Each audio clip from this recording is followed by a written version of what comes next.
Each, being an individual identity in mind, is known by the name he bears and by the vibration which emanates. For while we are all one in mind and spirit, we each have a separate and an individualized personality. This is the only way the spirit can individualize, making it possible for many to live in the one. Each, then, is represented by a stream of consciousness, and each, continuously functioning mind, builds around himself an aura or mental atmosphere, which, in its turn, is constantly flowing out as a stream of consciousness. Because of the unity of mind, each is one with the all, and at the point where he contacts the all, he universalizes himself. This will be easily understood when we realize that man always uses the one mind.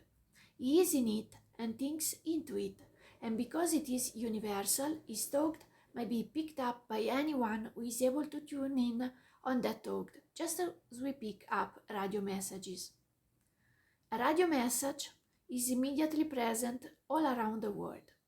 Hard as this concept may be to grasp, we know it to be the truth. My bunnies. Let us shift the basis to mentality, and we shall see that the same thing happens when we think.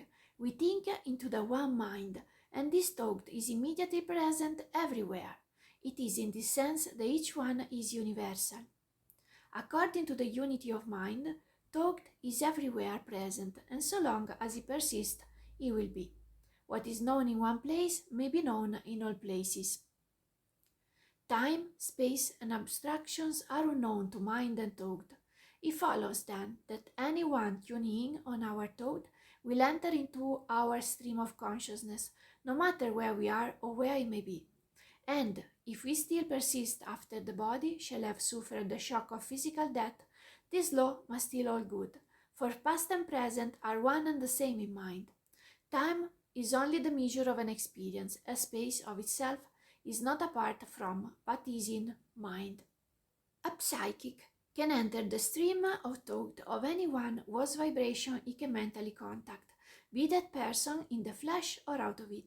And since we are all psychic, all having a soul element, we are all doubtless communicating with each other to the degree that we sympathetically vibrate toward each other. This explains the medium through which absent treatment takes place. We do not all have the ability to objectify psychic impressions, and ordinarily they never come to the surface. However, they are there just the same.